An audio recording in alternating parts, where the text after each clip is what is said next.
In this tutorial, I'll give you an overview of arrays in Netlinks.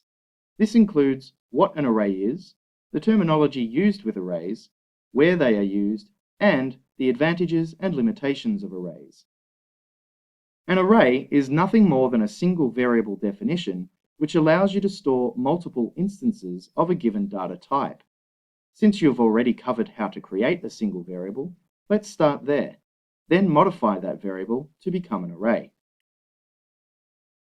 Here we see a typical variable that might be defined in Netlinks, volatile float F temperature.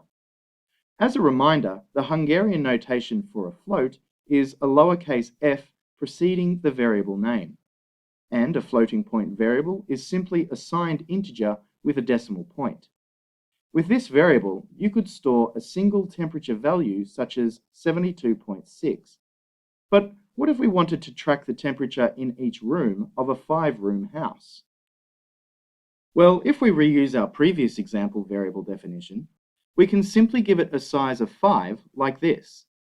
Volatile float, F temperature, open square bracket, the number 5, close square bracket. Now, instead of just being able to store one temperature value, we can store 5. This diagram helps in visualizing what is happening here. As you can see from this diagram, I can now use just one variable to store the temperature of all 5 rooms of my house. Next, what if we also wanted to store the humidity level in each of our 5 rooms? Well, the first thing we should do is select a more appropriate variable name. Let's use F environment. Now comes the slightly more complicated part of this. If I need to store 2 rows of data, one for the temperature and a second for the humidity, and create 5 columns, one column for each room in the house, how is it done? Well, if we refer back to our diagram, we draw out a 2x5 matrix. In order to create a variable that can store 2 rows and 5 columns of data, you need a 2-dimension array. Here is how we create that variable.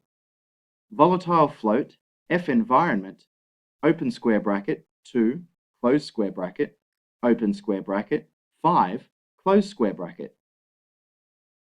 Before we go any further, let's take a look at a different diagram which explains and defines the various terminology we use when talking about arrays. Each pair of brackets represents what is known as a dimension. For example, if you just have one row of data, such as a string of characters, that would be a 1-dimension array. However, if you need to store your data in rows and columns, that would be 2 dimensions. Therefore, in our first example of F temperature 5, the 5 enclosed in one pair of brackets makes this a 1-dimension array. Likewise, in our F environment 5 example, since there are 2 pairs of brackets, this creates a 2-dimension array. Next, I'll refer back to our F temperature 5 diagram, and we'll define 2 more important terms. The numbers in red above each block is called an index. Since in Netlinks, index numbers start at 1, our array's index numbers go from 1 to 5. The value, i.e. the temperature held inside each block, is referenced to as an element. So in the case of F temperature, we have a 5-element array. Please make sure you are clear on these 3 important terms, dimension, index, and element, before going any further. These terms will be used extensively in the upcoming tutorials, and I will assume you have a solid understanding of them as I explain more advanced concepts in using arrays. Typically, arrays are used as a quick way to create sets of related data. One common use would be to create an array of button numbers to pass into a button event. We'll be doing quite a bit of this in the upcoming tutorials. Another great use of an array would be if you have a multi-zone audio system. You could create an array of integers to store the current volume level in each zone. There are some important limitations you should be aware of when using arrays in Netlinks.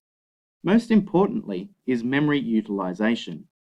Please be aware that if you create the following variable, non-volatile char ssystem config data open square bracket 12,000 close square bracket, those 12,000 bytes of data are allocated at compile time.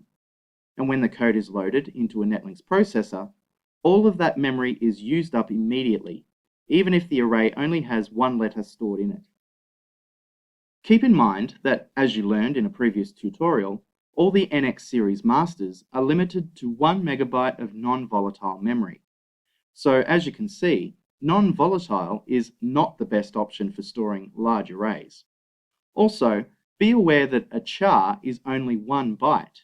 If we were storing floats, like in our temperature example, we would have to multiply the memory usage by 4 times because each float value takes up 4 bytes.